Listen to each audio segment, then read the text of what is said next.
Assalamualaikum warahmatullahi wabarakatuh. Innal hamdalillah nahmaduhu wa nasta'inuhu wa nastaghfiruh wa na'udzu billahi ta'ala min shururi anfusina wa min sayyiati a'malina. May yahdihillahu fala mudilla lahu wa may yudlil fala hadiyalah. Wa ashhadu an la ilaha illallah wahdahu la syarika lah wa ashhadu anna Muhammadan abduhu wa rasuluh. Ya ayyuhalladzina amanu taqullaha haqqa tuqatih wa la tamutunna illa wa antum muslimun. Ya ayyuhan nasu taqu rabbakumul ladzi khalaqakum min nafsin wahidah wa khalaqa minha zawjaha wa batha minhuma rijalan katsiran wa nisaa wattaqullaha alladzi tasaaluna bihi wal arham innallaha kana 'alaikum raqiba. Ya ayyuhalladzina amanu taqullaha wa qulu qawlan sadida yuslih lakum a'malakum wa yaghfir lakum dhunubakum wa may yuti'illaha wa rasulahu faqad faza fawzan 'azima. Amma ba'd, fa inna asdaqal hadithi kitabullah wa khairal hadi hadiyu Muhammadin sallallahu alaihi wasallam wa syarral umuri muhdatsatuha wa kullu muhdatsatin bid'ah wa kullu bid'atin dhalalah wa kullu dhalalatin finnar. Ma'asyiral muslimin, ikhwani fillah wa akhwati rahimani wa rahimakumullah. Alhamdulillah, segala puji bagi Allah subhanahu wa ta'ala yang karena limpahan nikmat dan taufiknya kita dipertemukan kembali oleh Allah dalam kajian kitab Al-Bid'atu wal Mubtadi'atu wa Khataruhuma 'alad din, atau yang terjemahnya bid'ah dan ahlil bid'ah beserta bahaya keduanya terhadap agama Islam, yang ditulis oleh Fadilatul Syekh Ad-Doktor Abdul Aziz Ibn Rayis Ar-Rayis hafizahullah ta'ala. Kita sampai di halaman yang kedua. Beliau mengatakan faqad rawa Ad-Darimi an Ibni Mas'udin annahu qala, dan diriwayatkan dari Ad-Darimi oleh Ad-Darimi dari Abdullah bin Mas'ud radhiyallahu taala anhu bahwasanya Abdullah bin Mas'ud pernah berkata, kaifa antum idza labisatkum fitnatun yahramu fihal kabir wa yansha'u fiha as-saghir tajri 'alan nasi yattakhidunaha sunnatan idza ghuyyirat qila innaha ghuyyiratis sunnah au hadza munkarun. Kata Ibnu Mas'ud, bagaimana pendapat kalian apabila kalian ditimpa suatu fitnah? Ya, kalian ditimpa suatu fitnah. Fitnah di sini artinya adalah kebid'ahan. Ya, ujian dari Allah berupa bid'ah. Bagaimana apabila kalian ditimpa bid'ah, yang bid'ah ini menjadikan seorang yang sudah tua jadi pikun, atau membuat seorang yang masih muda tumbuh menjadi dewasa? Ya, artinya fitnah ini benar-benar menetap di suatu masyarakat di mana seorang pemuda tumbuh dengan kebid'ahan tersebut.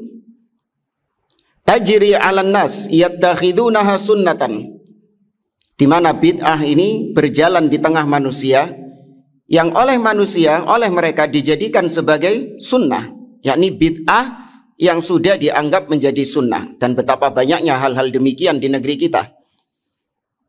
Nah, idza ghuyyirat, ketika bid'ah ini dirubah, maksudnya bid'ah ini diingkari, maka qila, dikatakan innaha ghuyyiratis sunnah, maka mereka akan mengatakan, wah, kalian ini kok merubah-rubah sunnah, kok ingin menghilangkan sunnah, au hadza munkar, atau dianggap sebagai perbuatan yang mungkar, yakni kita ketika merubah kebid'ahan, memperingatkan manusia bahwasanya itu bid'ah, maka komentar orang-orang gimana biasanya? Iya, apa yang kau lakukan ini mungkar. Ya, karena kau menyelisihi apa yang sudah berjalan di tengah masyarakat. Dan yang sudah berjalan di tengah masyarakat itu sunnah, kata mereka. Nah, inilah dampak buruk bid'ah. Lama-kelamaan bid'ah itu dianggap oleh masyarakat sebagai sunnah. Sehingga kalau kita mengingkarinya, kita dianggap mengingkari sunnah. Ya, itu yang terjadi. Seperti ketika kita mengingkari peringatan Maulid Nabi SAW. Ya, karena sudah bertahun-tahun, sudah lama mereka berkubang dalam bid'ah Maulid Nabi SAW. Ketika kita ahlu sunnah mengingkari perbuatan maulid tersebut, peringatan Maulid Nabi SAW, maka mereka menganggap apa yang kita lakukan ini mungkar. Ya, karena itu sudah menjadi kebiasaan mereka.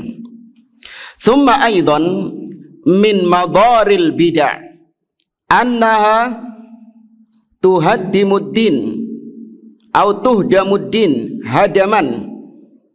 Kemudian di antara bahaya bid'ah, ya demikian juga di antara bahaya bid'ah, bahwasanya bid'ah itu bisa menghancurkan agama.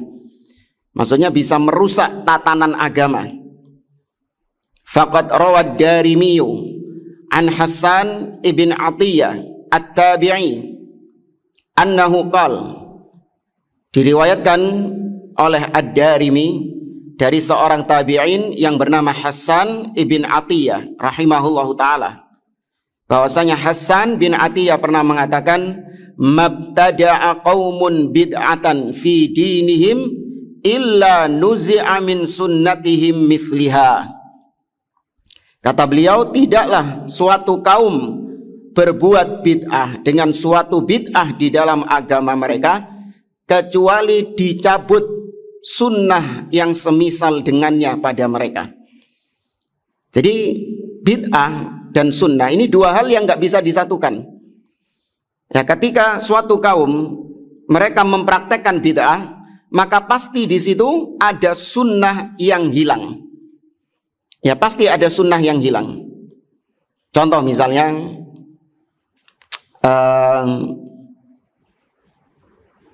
misalnya suatu kaum terbiasa dengan bid'ah, apa misalnya, bayi yang baru lahir diadzani. Ya, bayi yang baru lahir diadzani. Ini meskipun ada riwayat, akan tetapi riwayatnya dhaif, lemah, tidak bisa dijadikan hujjah. Maka dihukumi oleh para ulama bid'ah mengadzankan bayi. Perhatikan, ketika mereka mengadzankan bayi, maka hilang satu sunnah yang semisal dengan itu. Apa itu? Tahnik. Ya, hilang tahnik itu. Bahkan ketika seorang mau mempraktekkan tahnik, itu dianggap perkara yang aneh. Ya apa sih, arek cilik kok dikai kurma? Arek cilik durung iso mangan. Ya, apalagi kurmanya bekas bapaknya misalnya itu. Ya, kalau bekas wali gitu nggak apa-apa. Mereka nggak mengenal sunnah tahnik. Yang mereka kenal adalah bid'ah mengadzankan bayi. Ya, ini yang maksud oleh beliau, tidaklah suatu kaum mereka melakukan bid'ah dalam agama mereka kecuali pasti dicabut satu sunnah yang semisal dengan bid'ah yang mereka perbuat itu. Karena sekali lagi konsepnya bid'ah dan sunnah itu tidak bisa bertemu dalam satu tempat. Ini dua hal yang bertentangan satu dengan yang lain, nggak bisa dijamakkan. Ya, sama seperti misalnya al-harakatu was-sukun, antara bergerak dan diam. Ini dua hal yang nggak bisa digabungkan.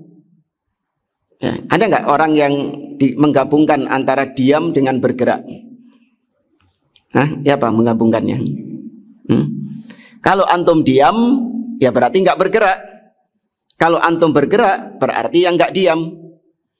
Atau antara as-sukut dengan yatakallam, at-takallum, antara diam dengan berbicara. Ya, bisa digabungkan nggak? Saya diam, tapi saya juga bicara. Gremeng, gremeng ya ngomong. Maka demikian juga sunnah dan bid'ah, dua hal yang nggak bisa digabungkan. Warawad Darimi wa Ibnu Waddah anna Abdullah ibna Muhairiz qal, diriwayatkan oleh Ad-Darimi dan Ibnu Waddah bahwasanya Abdullah ibn Muhairiz dia mengatakan yadhhabud din sunnatan sunnatan kama yadhhabul hablu quwwatan quwwatan. Agama ini akan terlepas, akan pergi, akan hilang satu sunnah demi satu sunnah, sebagaimana terurainya tali sehelai demi sehelai. Ya, maksudnya tadi gara-gara bid'ah maka terlepas agama ini. Satu sunnah hilang, satu sunnah hilang, satu sunnah hilang, sampai akhirnya tidaklah yang tersisa dari agama itu kecuali hanya namanya saja. Semuanya sudah bid'ah, bukan ajaran asli agama tersebut. Itu yang terjadi pada agama Yahudi dan Nasara. Agama Yahudi dahulunya adalah agama Islam yang dibawa oleh Nabi Musa alaihi salam. Demikian juga agama Nasara dulunya adalah Islam yang dibawa oleh Nabi Isa alaihi salam. Kemudian dimasuki bid'ah-bid'ah. Sedikit masuk bid'ah satu, akhirnya keluar satu sunnah darinya. Masuk lagi bid'ah satu, keluar sunnahnya. Lagi masuk bid'ah satu, keluar sunnahnya. Terus seperti itu sampai tidak tersisa lagi ajaran Nabi Isa yang murni. Ya, tidak lagi tersisa ajaran Nabi Isa yang murni. Akhirnya menjadi sebuah agama tersendiri. Nah, ini yang disebut oleh beliau tadi, bid'ah itu bisa merusak tatanan agama karena ngilang no sunnah. Ya, sedangkan agama kita itu isinya sunnah semuanya. Sunnah artinya ajaran Nabi ya. Bukan sunnah artinya apabila dikerjakan dapat pahala, apabila ditinggalkan tidak berdosa, enggak. Sunnah di sini maksudnya adalah ajarannya Nabi SAW, agama yang dibawa oleh Rasulullah SAW, yaitu Islam itu sendiri. Sebagaimana kata Imamul Barbahari rahimahullah, i'lam annal Islam huwa sunnah, wa sunnata hiyal Islam. Katakanlah atau ketahuilah, Islam itu sunnah, sunnah itu Islam. Tapi kita lanjutkan, kata Syekh, lidha kana li zaman 'alal ulama wa tullabil ilmi salafiyyin harbul bid'ah wa hum kadzalika bihamdillah. Oleh karenanya sudah menjadi konsekuensi bagi setiap ulama dan para penuntut ilmu salafi untuk memerangi bid'ah. Itu ciri khas dakwah salafiyah, baik ulamanya ataupun talibul ilmi. Mereka getol memerangi bid'ah. Ya, mereka getol membantah kebid'ahan, tidak tinggal diam dengan kebid'ahan. Itu yang menjadi ciri khas karakteristik dakwah salafiyah dari zaman ke zaman. Ya, cuman sangat disayangkan belakangan ini bergeser. Ya, dakwah salafiyah prioritasnya bukan membantah kebid'ahan. Prioritasnya bukan dakwah tauhid, bukan dakwah akidah, tapi prioritasnya adalah tentang masalah akhlak, ya, keharmonisan rumah tangga. Ya, saking harmonisnya sampai sama ahli bid'ah juga harmonis, naudzubillah. Ya, mulai bergeser. Padahal ciri khas dakwah salafiyah sekali lagi adalah harbul bid'ah, memerangi kebid'ahan. Ya. Saya ingin menyampaikan satu mars, ya, salah satu organisasi yang ada di negeri kita. Ya, kita nggak sebut merek lah. Cuman di dalam marsnya itu, tapi nggak usah, nanti ada yang GR nanti. Intinya marsnya sendiri menegaskan bahwasanya ini organisasi tujuannya adalah, tujuan utamanya adalah nuharibul bid'ah wal ilhad. Ya, kita memerangi bid'ah-bid'ah dan penyimpangan-penyimpangan. Ya, namun ternyata dakwah mereka sama sekali tidak ada memerangi penyimpangan-penyimpangan atau memerangi bid'ah-bid'ah. Justru mereka mesra dengan ahli bid'ah. Justru mereka sendiri yang ahli bid'ah. Ya. Kemudian kata beliau, bikulli wasilatin syar'iyyah, dengan segala metode-metode sarana-sarana yang syar'i. Ya, kita memerangi bid'ah bukan dengan sarana-sarana atau cara-cara yang tidak syar'i. Ya, memerangi ahli bid'ah dengan cara-cara licik. Ya, dengan dusta-dusta, misalnya kita berdusta supaya ahli bid'ah atau supaya kebid'ahannya ini supaya ahli bid'ahnya ini apa misalnya. Ya, kita membuat kedustaan-kedustaan, kita berdusta atas nama tokoh ahli bid'ah itu. Nah, ini nggak dibenarkan. Kan tujuannya baik, Ustaz, supaya orang-orang tidak lagi mendengarkan kebid'ahannya. Ya, kita berdusta saja atas nama dia. Enggak. Itu cara mereka. Ya, mereka berdusta kepada dakwah salafiyah, kepada para pengemban-pengemban dakwah salafiyah. Dikatakan bahwasanya dai-dai Wahabi, dai-dai Salafi itu gajinya $1.500. Ya, ini kadzab. Ya, pendusta. Kita nggak pakai caranya kadzab, caranya orang-orang kadzab seperti ini. Ya, tapi kita dengan cara yang syar'i, membantah ahli bid'ah dengan ilmu. Ya, dengan dalil kitabullah dan sunnah Nabi SAW. Fa inna hadza da'bu salafihimus salih. Karena membantah ahli bid'ah, memerangi ahli bid'ah itu adalah kebiasaan, hobinya para salafus soleh. Ya, jadi kalau para salaf itu nulis biodata, nama fulan bin fulan, tempat tanggal lahir, ya, tanggal sekian, bulan sekian, tahun sekian, ya, alamat domisili. Hobinya apa? Membantah, memerangi ahli bid'ah tuh. Itu kalau sekarang tulis hobi, kalau orang berenang, mancing, enggak, hobi apa? Memerangi ahli bid'ah, memerangi kebid'ahan, membantah kebid'ahan. Itu hobinya para salafus saleh. Idz kalimatuhum fi hadzal babi masturatun. Karena ucapan-ucapan mereka tentang hal ini, yaitu tentang masalah memerangi kebid'ahan, itu tertulis dalam kitab-kitab akidah. Ya, bisa dilihat bagaimana para ulama salaf seperti yang dikumpulkan ucapan-ucapan mereka oleh Al-Imam Al-Lalaka'i rahimahullah dalam kitabnya Syarah Usul I'tiqad Ahli Sunnah wal Jamaah. Ya, mereka lantang memerangi ahli bid'ah. Warududuhum 'alal bid'ati wa ahliha mazburatun. Dan bantahan-bantahan para salaf, sanggahan-sanggahan mereka terhadap kebid'ahan dan kepada pelaku ahli bid'ahnya itu mazburatun, tertulis dalam kitab-kitab bagi yang mau membacanya. Ya, cuman sekarang banyak orang-orang yang berucap tanpa ilmu, tanpa data dan tanpa fakta. Mengatakan seenaknya sendiri, para salaf itu begini, para salaf itu begini. Ya, tidak diketahui para salaf itu melakukan ini dan ini. Ya, dari mana datanya? Ya, apa rujukannya? Sedangkan ucapan para ulama salaf masih terjaga sampai sekarang. Maka kita katakan kul hatu burhanakum in kuntum shadiqin. Kalau engkau mengatakan bahwasanya ini adalah pendapatnya para salaf, ya, ini adalah sikap para salaf, maka tunjukkan buktinya. Ya, tunjukkan buktinya kalau para salaf seperti engkau itu. Qala Al-Fudail ibn Iyad, berkata seorang ulama tabi'in yang bernama Fudail ibn Iyad rahimahullah.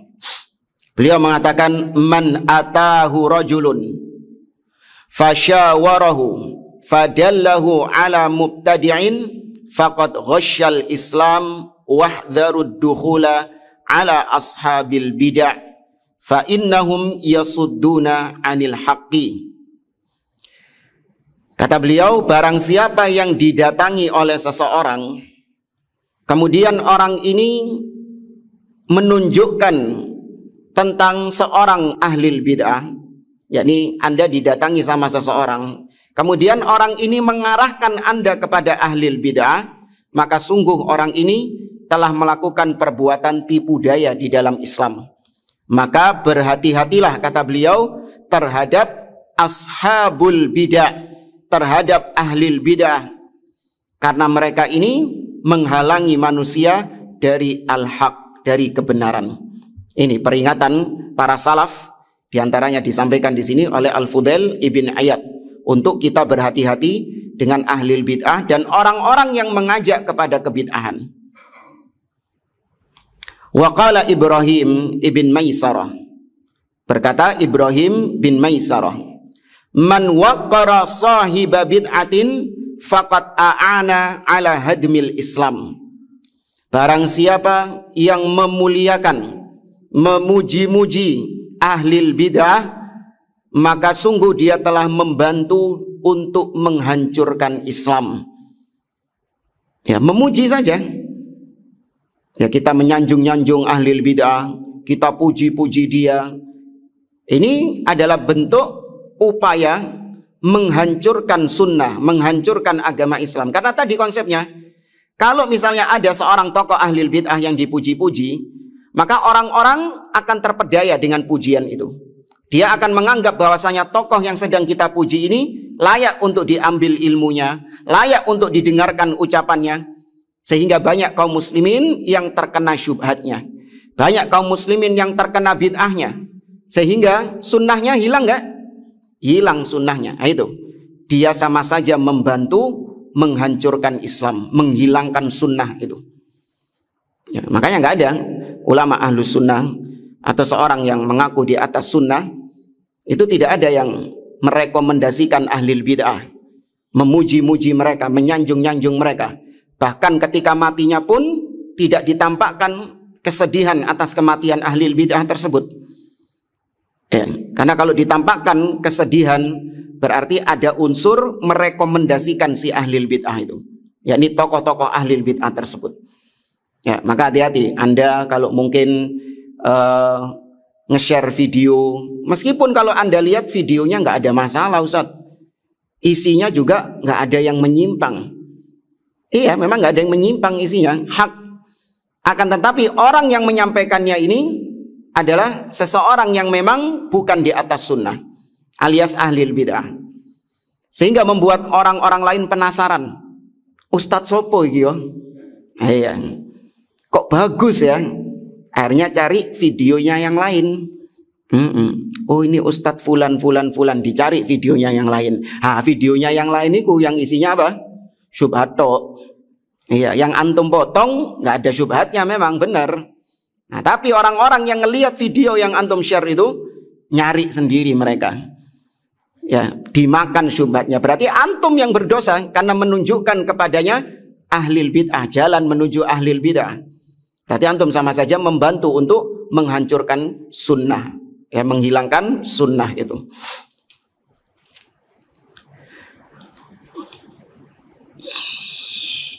Tapi itu diriwayatkan oleh Imam Al-Lalikai. Wa qala Abu Utsman As-Sabuni, berkata Imam Abu Utsman As-Sabuni Asy-Syafi'i, ya, pengarang kitab I'tiqad Ahli Sunnah atau pengarang kitab Aqidatus Salaf wa Ashabil Hadis, yang wafat pada tahun 449 Hijriah. Ya, beliau bermadzhab Asy-Syafi'i. Fi wasfi ahli hadits was sunnah. Beliau ketika menyebutkan tentang sifat ahli sunnah, kata beliau, wa yubghiduna ahlal bid'ah. Ahlus sunnah itu membenci ahlul bid'ah. Ini yang harus kita tanamkan. Ahlus sunnah wajib membenci ahlul bid'ah. Ya, lho Ustaz, kok antum menebarkan kebencian? Iya, memang.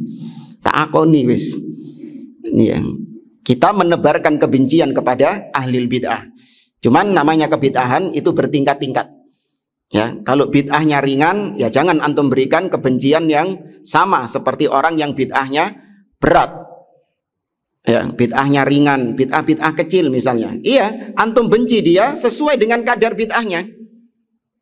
Ya, jangan antum benci secara berlebihan seperti orang yang bid'ahnya berat. Seperti bid'ahnya Syiah misalnya, Syiah Rafidhah, beda. Sama seperti maksiat, jamaah. Ya, antum ini ketika mengetahui ada pelaku maksiat, antum cinta atau benci? Membenci, tapi sesuai dengan kadar apanya? Kadar kemaksiatannya. Ya, maling sendal sama koruptor, sama nggak level kebencian antum? Hah, sama enggak? Iya, jangan antum membenci maling sendal, antum berikan kebencian seperti koruptor atau begal atau rampok, pembunuh, beda maksiatnya. Ya. Maka demikian juga dengan ahli bid'ah berlevel-level. Dan yang paling dibenci adalah tokoh-tokohnya. Ya, pentolan-pentolannya yang menyeru manusia kepada bid'ah dan memerangi sunnah. Itu yang paling kita benci. Ya. Dan juga kita peringatkan, membenci ahli bid'ah itu bagian daripada agama. Bukan berarti ketika kita membenci ahli bid'ah maka kita berbuat zalim kepada mereka. Enggak. Sama seperti kita membenci orang kafir, wajib. Ya, wajib membenci orang kafir. Harus ada kebencian dalam diri kita kepada orang kafir karena kekufurannya. Ya, karena kekufuran yang ada padanya. Allah berfirman dalam surah Al-Mujadalah, la tajidu qauman yu'minuna billahi wal yaumil akhir yuwadduna man haddallaha wa rasulah walau kanu aba'ahum au abna'ahum au ikhwanahum au ashiratahum. Engkau tidak akan mendapati ada seorang yang mengaku beriman kepada Allah dan Rasulnya, atau suatu kaum yang beriman kepada Allah dan Rasulnya, mereka loyalitas kepada orang-orang yang menentang Allah dan Rasulnya. Gak mungkin. Kalau mengaku beriman kepada Allah dan Rasul, tentu barok, berlepas diri, antipati, membenci orang-orang yang menentang Allah dan Rasulnya. Meskipun mereka adalah karib kerabatnya sendiri, orang tuanya, saudaranya, anak-anaknya, ya, tidak peduli siapapun di antara mereka. Ya, membenci tidak mengharuskan mendolimi.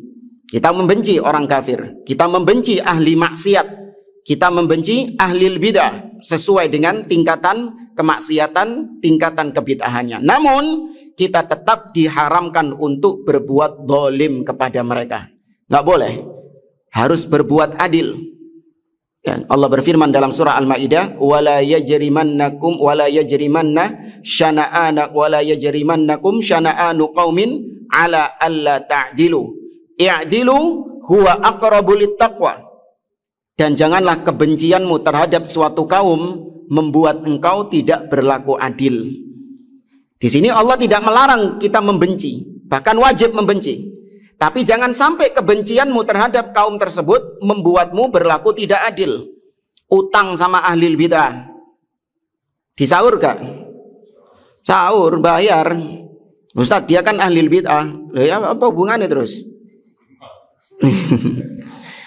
Tetap gak boleh muamalah dengan ahli bid'ah misalnya, dengan orang kafir. Ya, gak boleh dizalimi, gak boleh ditipu. Harus berlaku adil. Ya, namun hati kita tetap benci kepada kebid'ahan yang dia lakukan, tetap membenci kekufurannya, tetap membenci kemaksiatannya. Ya, dan itu tidak menghalangi kita berbuat ihsan, berbuat baik kepada mereka. Tapi itu dalam perkara duniawi. Ya, kita boleh berbuat baik kepada orang kafir, berbuat baik kepada ahli bid'ah, berbuat baik kepada pelaku maksiat, boleh. Tapi itu tidak menunjukkan kita cinta kepada mereka. Contoh, antum, ya meskipun ini nggak mungkin ya, cuman anu saja apa, permisalan saja. Binatang yang antum benci apa? Babi ya. Sepakat ya, babi, benci ya sama babi ya. Ya. Antum benci sama babi. Terus kalau antum lihat ada babi yang sedang apa istilahnya, kesakitan di tengah jalan. Ya. Ketika antum menolongnya, apakah antum berarti cinta sama babi tersebut? Hah? Tidak. Itu bukan bentuk kecintaan, itu namanya ihsan, berbuat baik saja. Tidak harus berbuat baik berarti cinta. Ya, antum misalnya mendapati ada seorang maling yang digebukin sama massa. Ya, nggak boleh, ini haram. Cuman ya wis terlanjur dipukuli ya apa maneh. Wis terlanjur babak belur wisan malinge. Ya, kemudian Anda lihat malingnya babak belur. Ya, kemudian Anda bawakan segelas air. Anda bawakan makan. Ya, karena ngelihat maling ini sudah babak belur seperti itu, Anda beri minum dia. Apakah ketika Anda memberikan dia minum berarti Anda cinta kepada dia? Tidak. Itu namanya ihsan, berbuat baik dalam perkara-perkara duniawi. Boleh. Bahkan kepada orang kafir pun juga demikian, dalam perkara-perkara duniawi boleh. Tapi tidak dalam perkara-perkara yang dia berbuat mungkar di dalamnya. Nggak boleh kita berbuat baik kepada orang kafir dalam kekufurannya. Kita berbuat baik kepada ahli bidah dalam kebid'ahannya. Atau kita berbuat baik kepada ahli maksiat dalam kemaksiatannya, nggak boleh. Ya. Seperti ada seorang mau nyolong, maling, ya, dia mau betat itu. Ya, merusak kunci gitu. Nggak bisa, dia kesusahan. Maka Anda berbuat ihsan. Ya, ditolong. Iya, ditolong untuk ngerusak kunci itu tadi. Nah, ini nggak boleh menolong dalam perkara kemungkarannya. Kita lanjutkan. Maka ahlus sunnah yubghiduna ahlal bidah. Mereka itu membenci ahlil bidah. Alladzina ahdatsu fid din ma laysa minhu. Yaitu mereka-mereka yang membuat perkara-perkara baru di dalam agama yang bukan termasuk bagian dari agama. Wala yuhibbunahum. Ahlus sunnah tidak mencintai ahlil bidah. Ya, tidak loyalitas kepada ahlil bidah. Wala yashabunahum.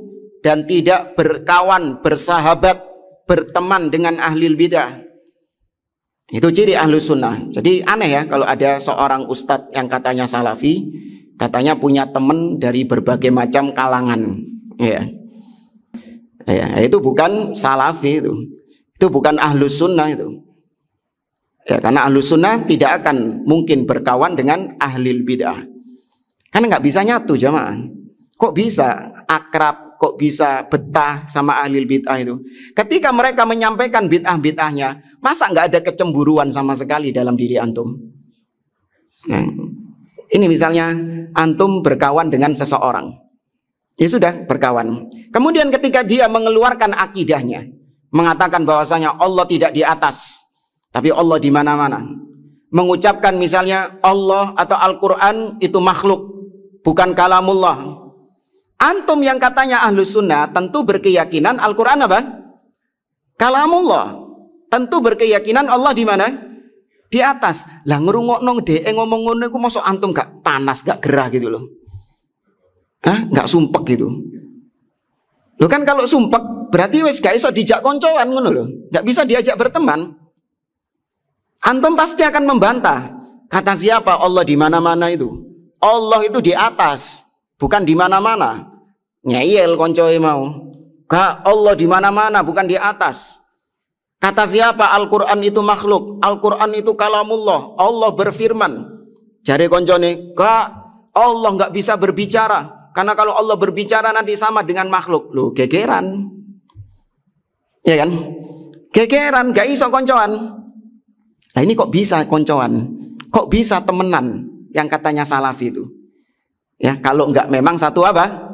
Satu frekuensi, satu pemancar, ya, satu server kalau bahasa sekarang itu, ya. Karena kalau beda server nggak mungkin betah di situ. Wala yasma'una kalamahum. Ahlus sunnah itu tidak mau mendengarkan ucapan-ucapan ahlil bidah. Ya, ditutup telinganya, nggak sudi telinganya kemasukan ucapan-ucapan ahlil bidah. Nah, ini harusnya seorang yang sudah ngaji sunnah. Ya, kalau misalnya lagi scroll YouTube misalnya, kemudian ngelihat ada ahlil bidah lagi mengeluarkan ceramahnya, itu langsung lewati. Paham ya? Kita kalau lagi scroll YouTube itu atau apa itu, begitu muncul seorang ustadz dai ahlil bidah, langsung scrollan ke atas. Ya, sebagaimana antum ketika melihat aurat, ya kan, kalau lagi di YouTube ngelihat aurat langsung di scroll di atas, astagfirullah gitu kan. Jok suwe-suwe gitu. Oh, jok suwe-suwe tambah di zoom aja. Langsung di scroll itu. Ya. Nah, demikian juga ketika antum melihat ada ahlil bid'ah, langsung scroll ke atas. Ini lebih bahaya daripada yang aurat tadi. Ya, yang ahli bid'ah ini lebih bahaya daripada yang menampakkan aurat tadi. Ya, langsung scroll ke atas. Apa ya, kita terbiasa gitu ngelihat ada mukanya fulan ini, jijik ini, gitu. Langsung scroll ke atas. Gak mau betah-betah lama mendengarkannya atau ngelihat wajahnya itu. Ya, karena bisa terkena syubhatnya. Maka di sini kata beliau, ahlus sunnah la yasma'una kalamahum, tidak mau mendengarkan sedikit pun dari ucapannya ahlul bid'ah. Wala yujalisuunahum, dan tidak mau duduk bermajlis di majlisnya ahlul bid'ah. Tablik akbar oleh ustadz fulan-fulan, tahu kalau itu akidahnya menyimpang, tahu kalau itu ahlul bid'ah, ditekani, didatangi. Kenapa? Kepo Ustaz, ya, pingin tahu. Toh saya ini sudah lama kok ngaji sunnah, ya insya Allah nggak bakal kena syubhat.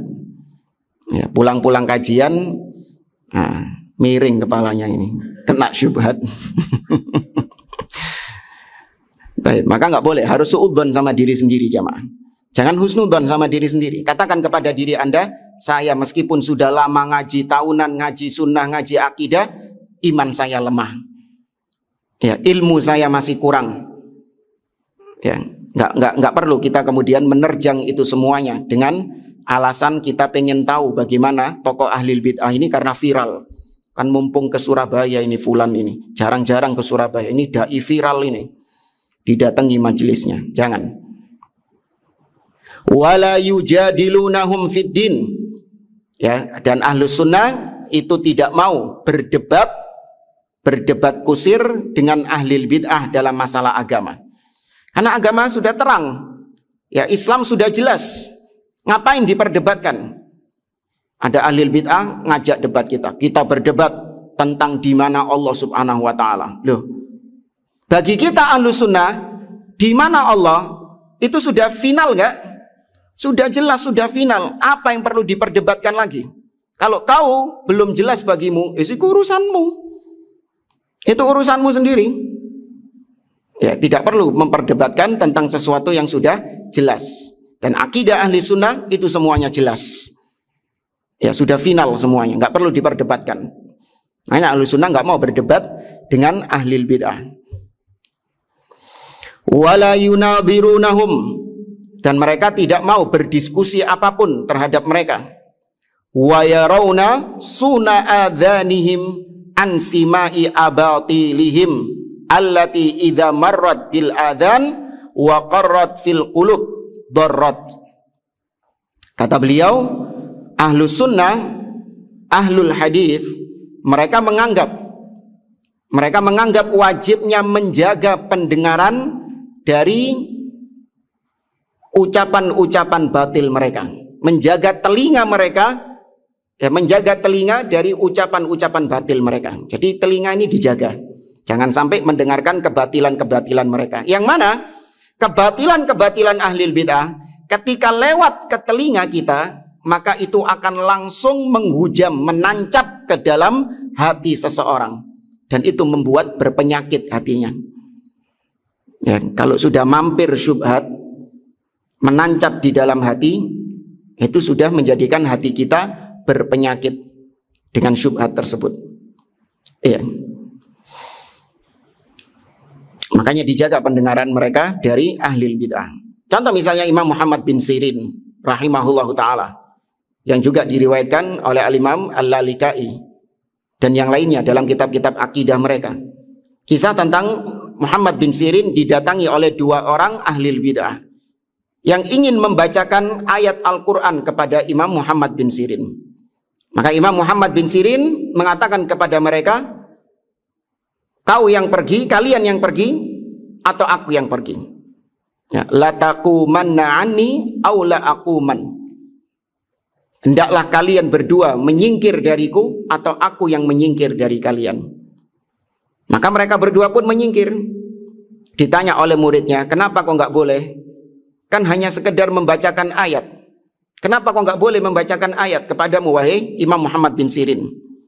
Kemudian beliau mengatakan, Inni khasyitu, sesungguhnya aku khawatir. Idza qara'a ayatan thumma yuharrifaniha waqarat fi qalbi.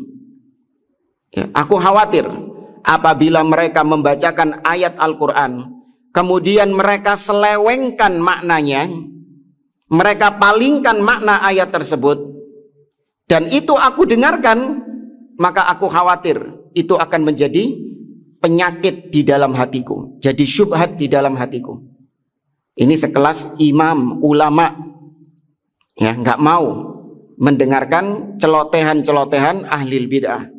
Maka bagaimana dengan kita yang tingkatannya jauh di bawah Imam Muhammad bin Sirin? Kok masih doyan jajan ahlil bid'ah? Ya, masih doyan jajan sembarangan. Ya, maksudnya jajan sembarangan apa?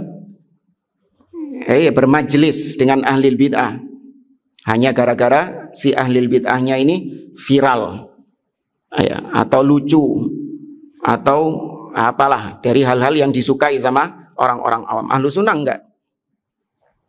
Kemudian dilanjutkan ucapan beliau, kata Abu Uthman As-Sabuni, wa ihda alamati ahli sunnah hubbuhum li a'immatis sunnah.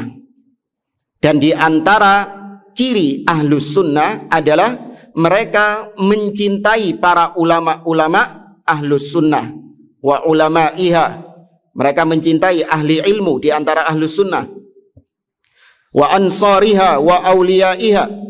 Dan mereka mencintai para penolong-penolong sunnah, ya, orang-orang yang berada di atas barisan sunnah itu dicintai. Nah, ini kita mengukur seseorang di atas sunnah melihat dari keseluruhannya, jangan melihat dari satu sisinya. Ya, oh, saya mencintai fulan karena dia sunnah. Loh, kok bisa dia sunnah? Iya, dia jenggotan. Loh, apakah jenggot itu adalah ciri mutlak seorang di atas sunnah, jamaah? Tidak. Ya, saya mencintai dia karena dia di atas sunnah. Kok bisa? Iya, katok cingkrang. Loh, apakah katok cingkrang yang enggak isbal itu adalah ciri mutlak dia di atas sunnah? Tidak juga. Ya, sampai pernah ada satu masjid itu, ya, pengalaman pribadi. Ya, kawan kita bilang sama kita, Ustaz, alhamdulillah masjid kita ini sekarang masjid sunnah. Ya, yang ngisi di sini adalah ustadz sunnah, di atas sunnah. Ya, nah dengar itu ya ini aja, polos-polos aja. Oh ya, alhamdulillah, alhamdulillah. Ya. Kemudian ana lihat daftar pemateri kajian di setiap pekannya itu. Ya, saya perhatikan ternyata ada beberapa nama orang yang merupakan tokoh khawarij teroris di negeri kita yang sekarang sudah ditangkap polisi. Iya, ada namanya di situ. Fulan-fulan ini. Saya tanya, ini antum bilang masjid sunnah, sedangkan pematerinya orang-orang seperti ini. Loh, iya kan sunnah dia, Ustaz. Kok bisa antum katakan dia ini sunnah? Iya, penampilannya, jenggotnya apa. Naudzubillah, ini orang nggak punya barometer timbangan. Mana yang di atas sunnah, mana yang tidak. Timbangannya kacau. Ya, dianggapnya orang yang di atas sunnah itu hanya sebatas tadi berjenggot saja, ya, berjenggot dan celana cingkrang saja. Betul, ini ustadz teroris ini berjenggot celana cingkrang, ya, jenggotnya bahkan lebih besar, lebih lebat daripada kita, jamaah. Luar biasa. Itu waktu belum ditangkap sama polisi karena kasus terorisme. Nah, ini setelah ditangkap baru nyadar dia, oh jangan ngenteni ditangkap, ya, karena ada khawarij yang sifatnya itu al-qa'adiyah. Apa al-qa'adiyah? Ya, dia hanya sebatas memprovokasi saja. Ya, tidak ada aksi-aksi gitu.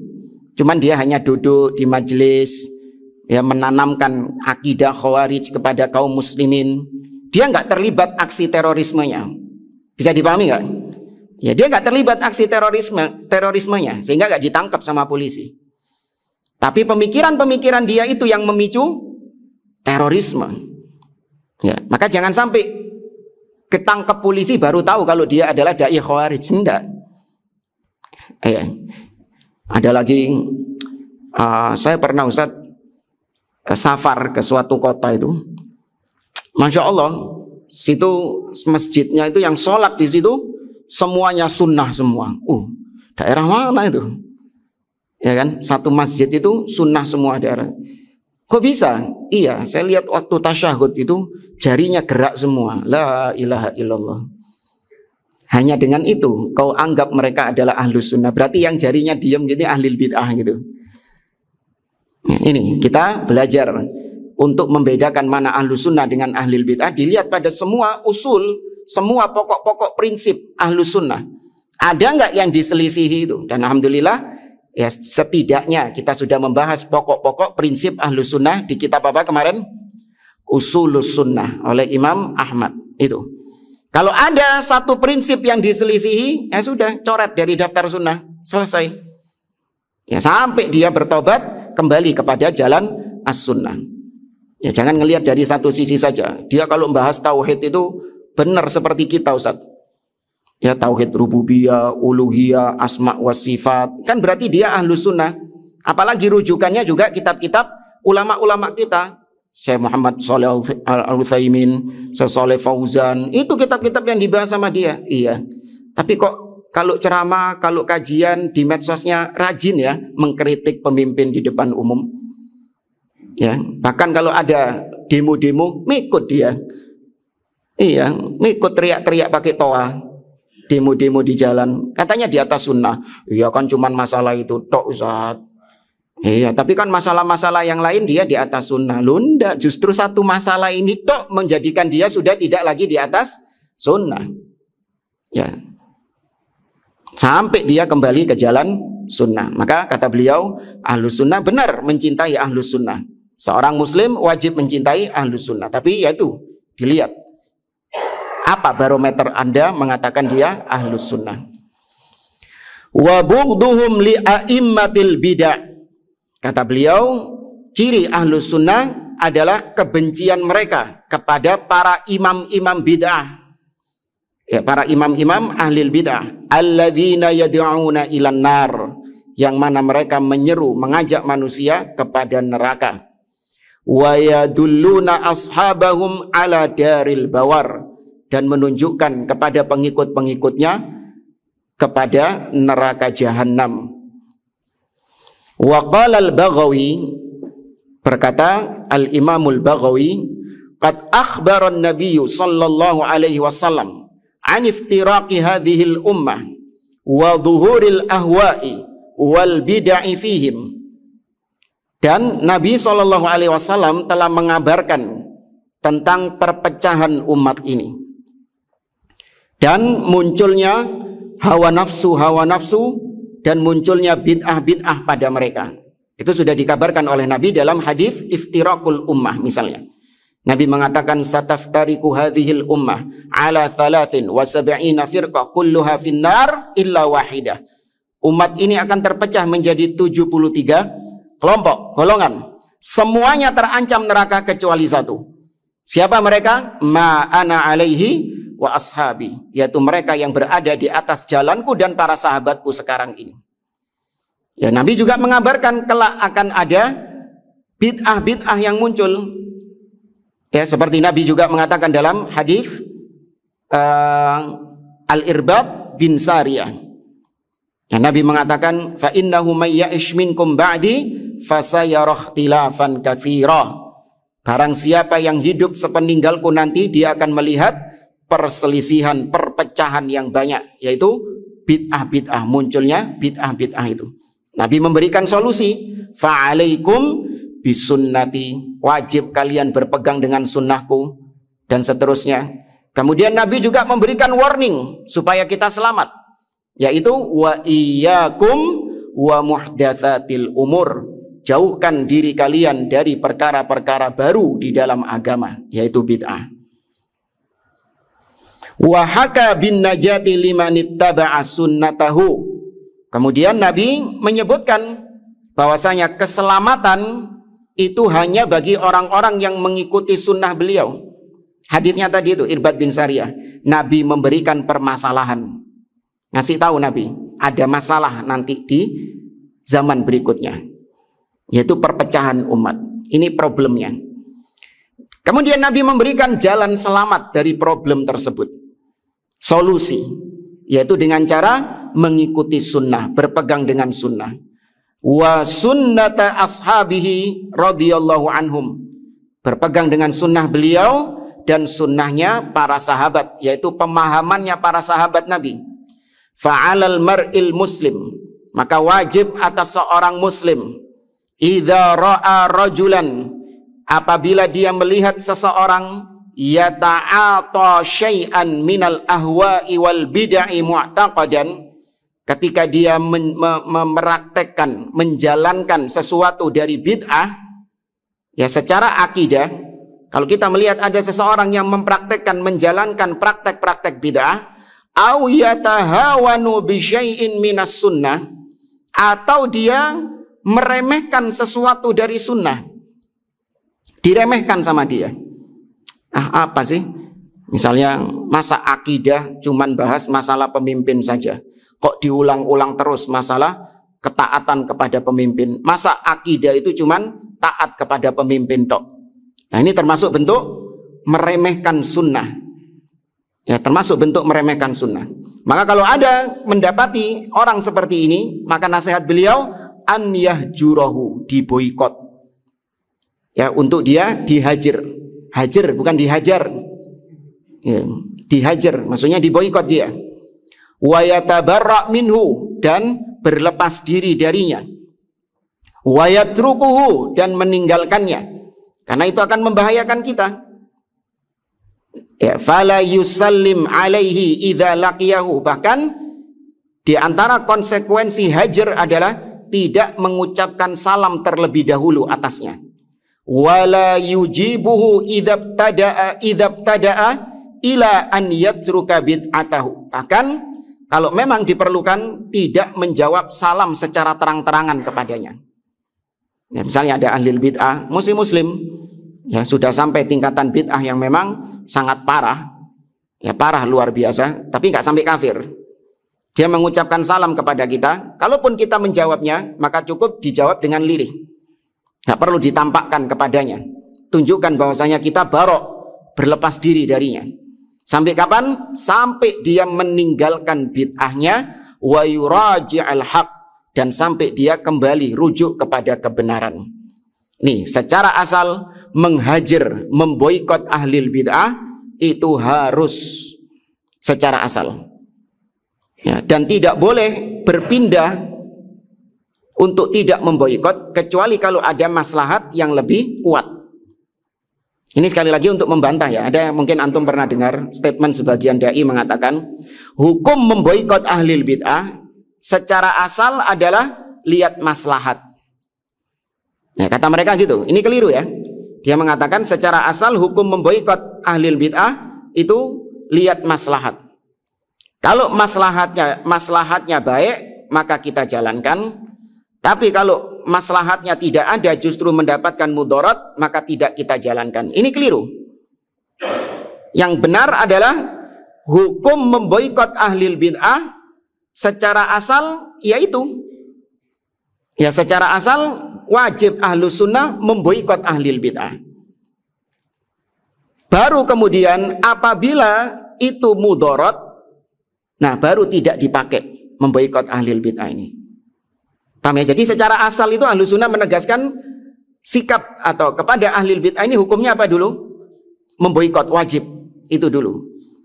Bukan dilihat-lihat dulu maslahat atau mudarat, enggak. Diboikot dulu. Ya, baru kemudian kalau ada mudarat baru ditinggalkan memboikot ini. Ya, tapi kalau tidak ada mudarat tetap harus diboikot ahli bid'ah ini.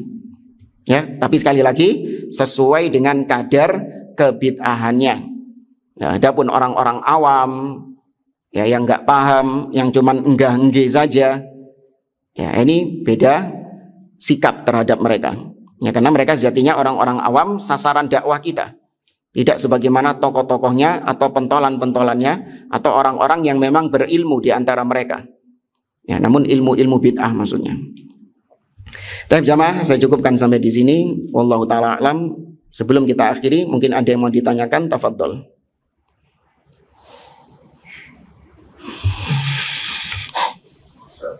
Ya. Tentang asma wa sifat. Ya.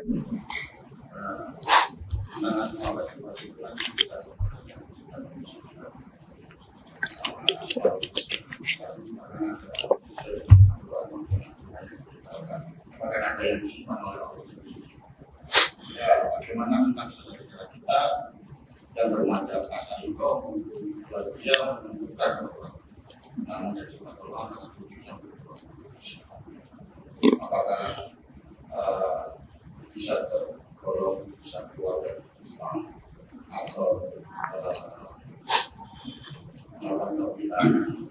iya.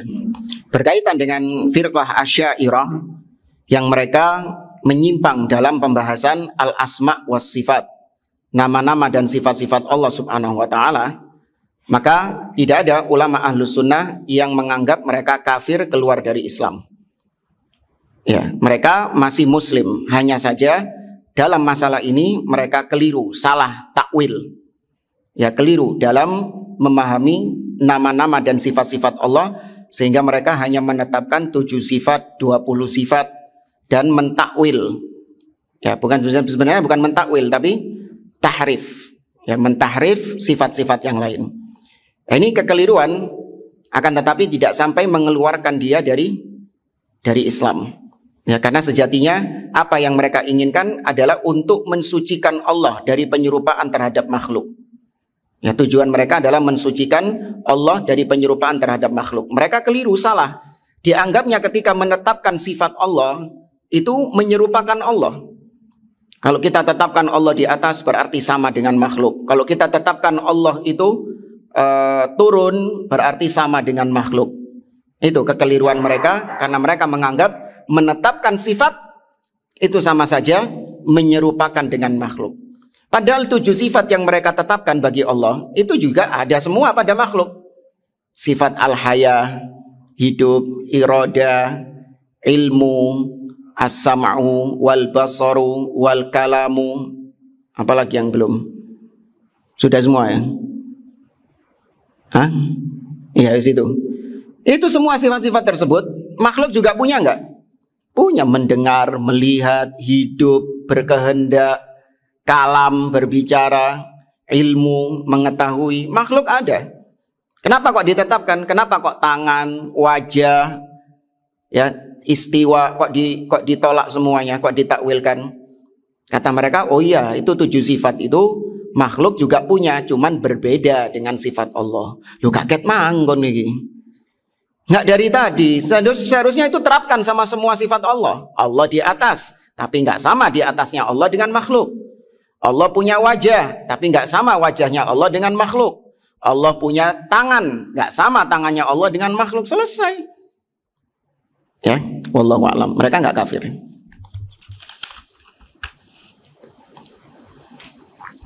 Ya, apakah bid'ah amaliyah tidak mengeluarkan seorang dari ahlus sunnah? Karena ada statement dari seorang oknum yang mengatakan demikian.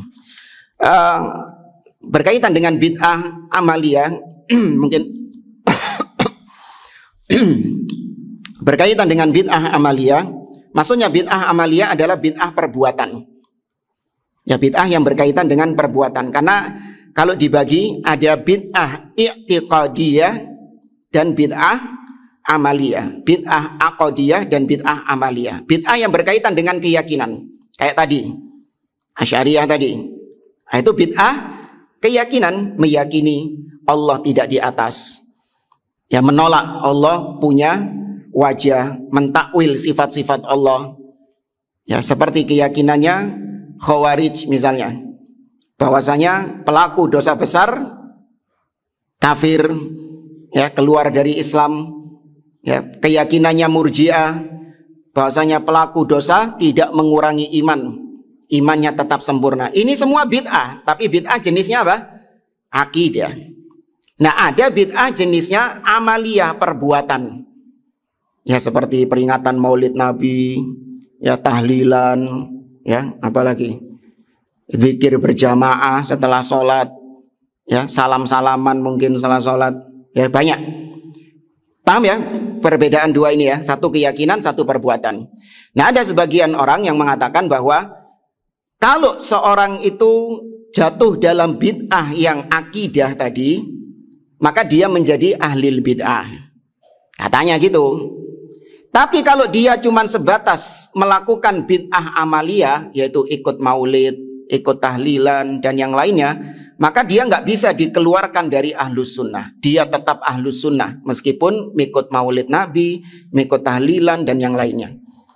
Ya, ini keliru. Ya, kelirunya adalah yaitu tidak ada para ulama yang membedakan seorang keluar dari ahlus sunnah dengan cara seperti ini. Yang masyhur di tengah para ulama, seorang itu keluar dari ahlus sunnah menjadi ahlul bid'ah apabila dia menyelisihi salah satu dari dua hal.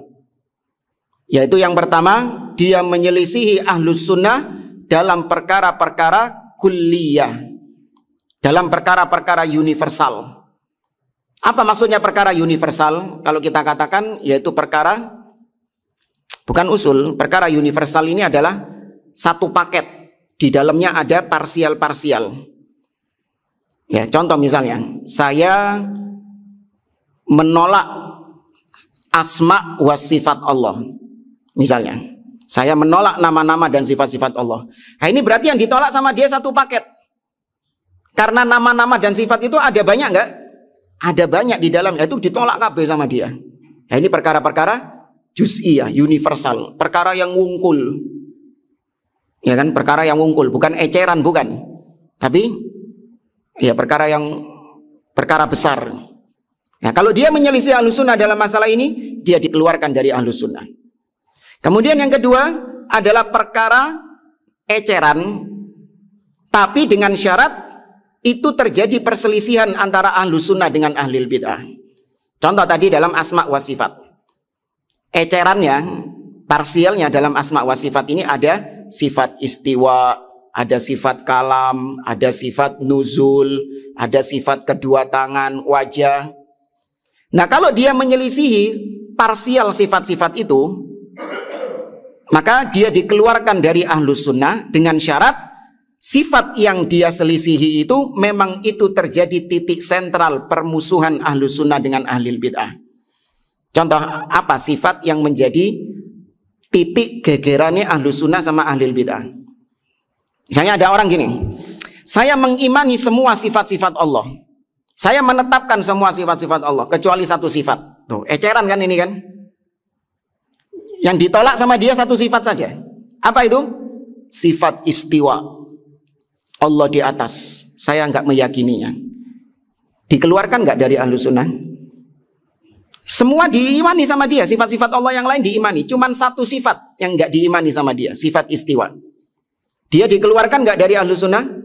Dikeluarkan. Kenapa? Karena sifat istiwa itu adalah sifat yang menjadi titik sentral perdebatan ahlus sunnah dengan ahlul bid'ah. Nah, ada seorang ulama yang disebutkan oleh Syekhul Islam bernama Qadhi Syuraih.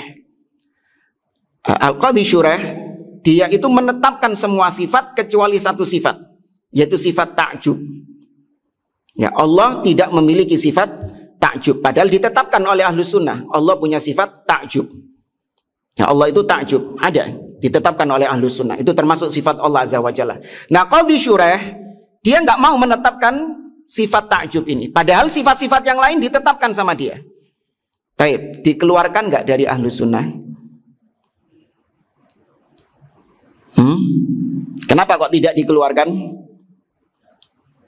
Nah, karena sifat ta'jub bukan sifat yang menjadi titik sentral perdebatan antara ahlus sunnah dengan ahlul bid'ah. Kata Syekhul Islam Ibnu Taimiyah, wa ma'adzalik huwa imamun min a'immati ahlus sunnah.